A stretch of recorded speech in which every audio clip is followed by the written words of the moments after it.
안녕하세요. 결혼 1년차 신혼부부입니다.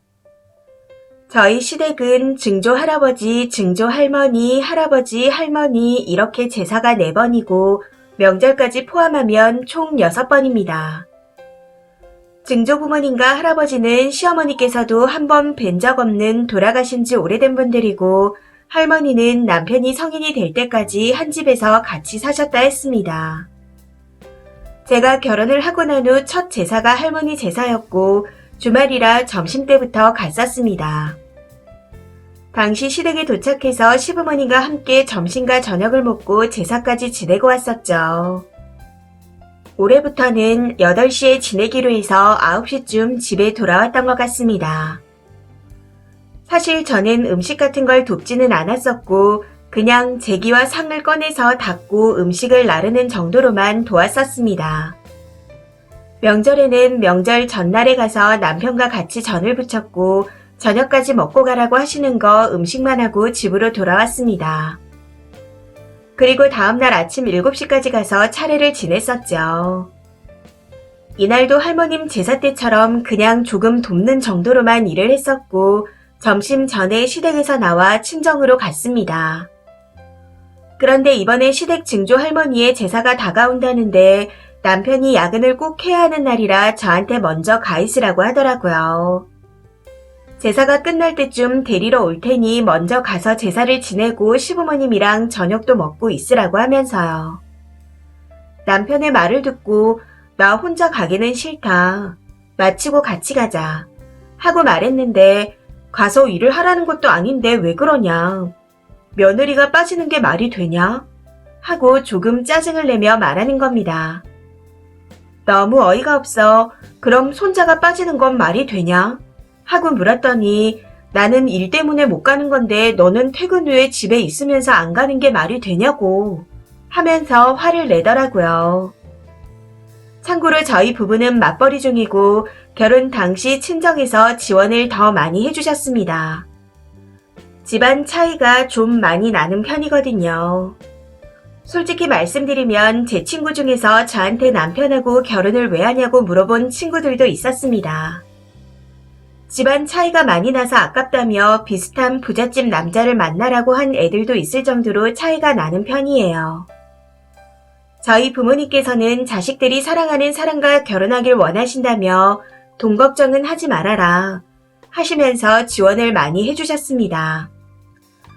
그렇다고 시댁이 가난한 것도 아니었고 평범한 집이라 생각했기에 괜찮다 싶어 결혼을 하게 된 거였습니다. 그런데 결혼을 해보니 시부모님이 엄청 가부장적인 옛날 분들이셨고 이건 남편도 마찬가지였습니다. 물론 시댁에서도 지원은 해주시긴 하셨죠. 남편이 모은 돈이 하나도 없었기에 안 해줄 수도 없는 상황이었고요. 공무원 집안인데 평생 안 쓰고 모은 돈을 외동아들이라고 주시긴 하셨지만 저희 친정에서 더 해주셨고 제가 모은 돈이 더 많았습니다. 이 이야기를 하는 이유는 이런 얘기가 나오면 남자가 집을 해오니 뭐니 하는 이상한 말씀들을 하시기에 먼저 알려드리는 겁니다. 돈을 더해와서 하기 싫다는 그런 뜻은 아니니 오해는 없으셨으면 좋겠네요. 돈을 친정에서 많이 해주셨지만 사위한테 뭘 바라는 게 없듯이 돈을 떠나서 며느리도 같아야 한다고 생각하는 것 뿐이니까요. 아무튼 제사 얘기로 남편과 싸우는데 갑자기 남편이 시어머니에게 전화해서 어이가 없다는 듯 땡땡이 그날 안 간단다 이러면서 웃는 겁니다. 그렇게 어이없다는 웃음으로 어머님과 한참을 통화하고 끊더니 갑자기 저희 집에 전화를 해야겠다고 하더라고요. 늦은 밤 시간인데 무슨 짓이냐고 말렸었는데 제가 싸우면서 했던 말 때문에 꼭 해야겠다고 하더군요. 우리 할아버지 제사에 내가 못 갈 때 너도 혼자 가라 하고 말했었는데 친정 제사에 왜 가냐. 출가 외에는 제사에 가는 게 아니다 하면서 헛소리를 하기에 너무 화가 나서 말 그대로 쌩 난리를 부렸더니 그것 때문에 전화를 하겠답니다. 장모님한테 출가 외인이 제사에 가도 되는 거냐고 물어볼 거다 하며 계속 전화를 하려고 하더라고요. 그런 남편에게 화가 나서 소리를 치며 계속해서 말렸지만 결국 그 늦은 밤 시간에 저희 엄마한테 전화를 걸어 장모님, 처가댁에서 제사를 지내면 저희가 가야 합니까?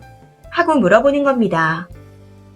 그 말에 엄마가 할아버지 제사는 오라고 하셨는지 남편이 또 출가 외인 타령을 하기 시작하는데 너무 빡쳐서 전화를 빼서 엄마께 죄송하다 말씀드리고 바로 끊어버렸습니다. 그러고는 그때부터 정말 빡쳐서 서로 욕하고 소리 지르며 싸우고 난리도 아니었네요. 그러다 도저히 안 될 것 같아 너 같은 놈이랑 같이 못 살겠다. 이혼할 거다. 하고 질렀더니 할 말이 없는지 그냥 꽥꽥거리며 소리만 지르더군요.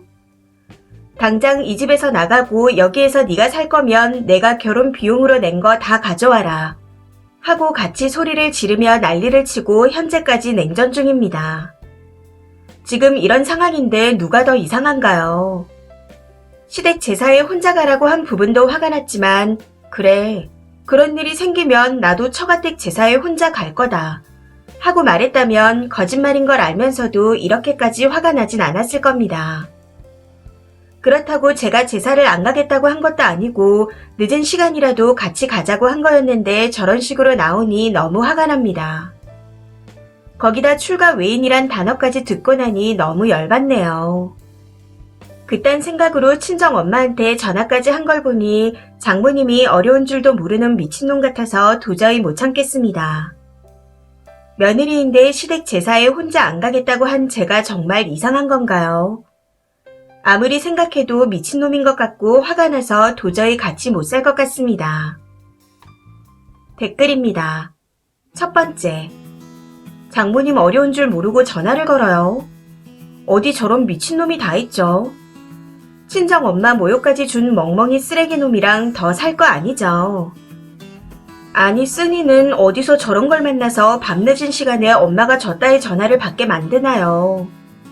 저런 싹수가 노란시키는 이혼밖에 답이 없습니다. 두 번째, 거지놈이 돈 없어서 빌빌 기는 걸 보고 착각해서 인성 좋다고 결혼한 사람의 체효입니다. 인성이 좋으면 쪼개면서 지 엄마한테 전화하고 장모님께 전화하고 저러겠나요? 친구들이 말릴 때 거기다 대고 그래도 사람은 좋아 이랬겠죠. 세 번째, 감히 장모님께 전화해서 저 난리를 쳤다고요? 저 집안은 가부장적인 집이 아닙니다. 진짜 가부장적인 집은 어른께 그것도 장모님께 그런 짓 못해요. 웬만해선 이혼이라는 얘기 안 하는데 정말 싹수가 노라니 이혼하세요.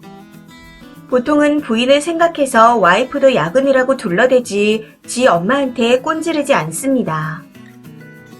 네 번째, 돈 싸들고 오는 출가 외인도 있나요? 이래서 남자 쪽이 없으면 무조건 결혼을 반대하는 겁니다. 꼭 이런 사단이 나더라고요. 없으면서 한국에서 남자란 하나의 아집으로 일반 가부장보다 더 심하게 나오거든요. 다섯 번째, 결혼 비용 낼 때는 현대식이고 결혼 생활은 옛날식 출가 외인이요. 옛날 사람들한테도 장모님은 어렵고 예의를 지켜야 하는 사람인데 저 따위로 군다고요. 그냥 못 배워먹은 양아치입니다. 여섯 번째, 제사를 아내 혼자 먼저 가있길 바라는 건 서로 의견 차이가 있을 수 있는 부분이라고 생각됩니다. 누가 맞다 틀렸다의 문제라기보다는 서로 양보하면서 사는 게 결혼이니까요. 그렇지만 밤늦은 시간에 장모님에게 출가 외인이 제사를 지내야 하냐며 전화를 한 건 장인 장모님을 어른으로 생각하지 않는 걸로 보입니다. 급한 일이 생긴 것도 아니고 회사 상사에게도 밤늦게 저런 식의 전화는 안 할 텐데요. 일곱 번째, 가부장적인 게 아니라 그냥 상놈의 집구석이네요. 출가 외인 타령을 할 거면 집도 본인이 해오고 외벌이로 집안을 풍족하게 먹여 살릴 줄 알아야죠. 어디서 숟가락만 얹고 있어요.